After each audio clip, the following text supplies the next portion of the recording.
This is Sportsline.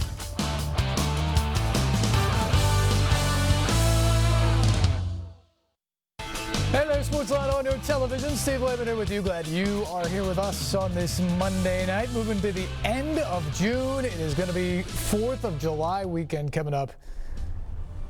Where does time go? This year it seems like it's moved quickly and slowly all at the same time, because that is what 2020 has been for so many of us. But hopefully you're safe. Hopefully you're well. Hopefully your family's getting ready for a nice socially distant holiday, or family combined holiday, whatever it would be this year. That may be different than other years, but hopefully it treats you well. Hopefully in July we see more and more sports come back as well. And today we saw sort of a mixed bag of news from around the sports world, and I want to get you caught up to date on some of that here. First and foremost, maybe most importantly in terms of the Nashville sports calendar, NASCAR announced today that it has canceled Champions Week and its year-end awards show, which was scheduled for the first week of December here in Music City. So that is off the calendar here in Nashville this year. It was so good last year when they came, but they're going to have to wait until 2021 to try to raise the bar on what they did last year. Meanwhile, NASCAR as a sport continues to put out action, get people to watch, provide entertainment right now. Over the weekend, they ran 4 races at Pocono, including a triple header yesterday. Became the first track to run back-to-back days of different races in the Cup Series. You had Kevin Harvick win on Saturday. You had Denny Hamlin win yesterday. In the third and final race of a triple header that included the trucks, the Xfinity Series, and then, of course, the Cup Series.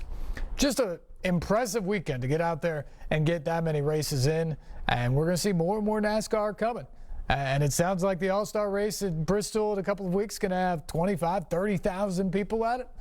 And so that will be certainly interesting, and I think a morale boost for a lot of people in the country who need it right now as things continue to slowly reopen. Not as fast as many people would like, I know. And hopefully more and more normalcy can come back at some point in a safe and efficient manner. Also on the bad news front, Austin Peay today announced that it has shut down all of its summer voluntary workouts with student athletes after the initial group came back and they had a small outbreak. They had 11 athletes test positive for COVID-19, and so they immediately shut it down. Those athletes are in quarantine, making sure they're getting the best possible care right now, and they shut down everything else on campus to be thoroughly cleaned, to be treated, and be ready for when they can reopen as safely as possible. But so there's a step back there for Austin Peay in its return to play plan. And we've seen that at a lot of colleges around the country. And I guess the bad news is that there are positive tests. Maybe the good news is that they're getting these kinks and stoppages out of the way now, as opposed to having to wait into August when fall camp might begin for football or volleyball or whatever the sport might be. Major League Baseball set to open summer camp on Wednesday. I'm not crazy about the summer camp name, but that's what they're going with. Spring Training 2.0 apparently was not good enough. But that's set to go on Wednesday. Opening day later in the month, about 3 weeks away. But a few guys today announced that they are not going to play this summer, including world champion third baseman of the Washington Nationals, Ryan Zimmerman. Not planning to play this summer. Mike Leake, pitcher of the Diamondbacks, not going to play this summer, citing family and health concerns. So that's going to be something that we'll see in several sports. We've seen a couple of NBA guys announce that as well. But we'll see how prevalent that is in some of these sports as they truly ramp up what they are doing here as they try to come back to play. Speaking of the NBA, they get set to head down to Orlando in a couple of weeks. July 30th day one of games down there. We'll see how they progress from that point and into their postseason plan in front of no fans. The NHL, following a bit of a similar timetable, they start training camp on July 10th, and then they will work into game action probably around August 1st for about 2 months of games in their hub cities to crown a Stanley Cup champion. Some news here locally today from the Predators. It was expected that they were going to open their team facilities today for players to get back and work out in the facility. That did not happen. The organization is still working through some of the protocols, mainly at this point to be sure they are up and ready to go 100% for next Friday, July 10th, and the start of training camp. Right now they're in phase 2 of group workouts. They've decided that's not as important as making sure they are 100% good and safe for next week. I also have gotten the feeling that the players are not themselves in a huge hurry to get back into the team facility. They have a really nice setup right now where they are working out. They can get on the ice. They don't have to stick to the NHL's protocols, whether that's good or bad. You can be the judge for yourself there. But they're able to be responsible for themselves and be responsible for their teammates where they're working out. Now they're on the ice. They're able to skate a little bit competitively with each other at these moments. And so that's where they are. And so even though the facility didn't open again today, I don't think it's a big deal moving forward for the Predators because these guys are going to be fit and ready regardless of what happens moving up to next Friday.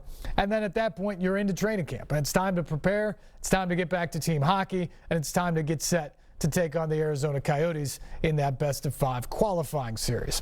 So that's your update from the NHL. The other thing the league did come out and say today is during phase 2, they have administered 1,450 tests to players. 15 of them came back positive. 15 more than obviously you would like, but I don't think anybody had the expectation with any of these sports that you're going to be able to come back and be completely positive result free. Guys are going to test. And when you test that much, guys are going to test positive. The key is to test a lot and to get rapid results. And when a positive comes back, to get that person the best possible care, to quarantine them from anybody else around and prevent a big outbreak. That is the entire key. And so far, the NHL's protocols seem to have worked out very well. That is a 1% positive test rate at this point. 15 cases. That is it. Those guys are getting proper care. They're getting quarantined. And that's the whole goal. If you get guys up front, then they quarantine. Then they're ready to go into training camp or shortly thereafter. Then you move into gameplay. And if those guys are healthy at that point, theoretically, that's what the bubble's going to do, right?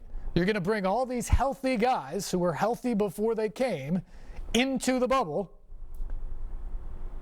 And if it's a hub city or the NBA's bubble, theoretically, there shouldn't be a lot of coronavirus penetrating that bubble or into that hub city, and hopefully you can work it out without getting people sick. That's the goal, and I think so far the NHL has to be pretty happy with what their plan has showed.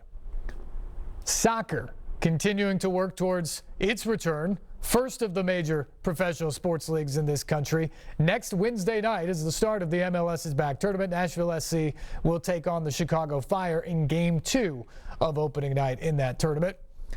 Today, the club announced that they're leaving for Orlando on Wednesday. After a little more than 2 weeks here of working out together, full team practices, they're going to go down there to continue their training and probably get an exhibition game in before they get in to the heart of that tournament next week. So, another step in inching to get some of these sports back, which is certainly a great thing to hear. And of course, when we talk about Major League Baseball, we also have that story out there about baseball coming here to Nashville this summer. Call it quadruple A or 4A. A lot of the major league free agents that are not on a roster right now, that are good enough to be playing and good enough to get called up at some point this summer if a team needs a player, looking for places to play. And Nashville, without having a AAA season this year, wants to put teams on the field at First Tennessee Park, wants to have a couple thousand fans there. Try to keep Nashville as normal as possible this summer. It should be great baseball. Who knows what the fan experience will be like with only a couple of thousand people in the seats. Maybe it's better. Maybe it's worse. Not totally sure, because we've never really seen that before at First Horizon Park. But they want to have teams on the field of guys who are major league free agents. That's certainly a positive there. And of course, there is the thought out there that one day Nashville might be a Major League Baseball city. There's certainly a group of people that includes Dave Stewart, the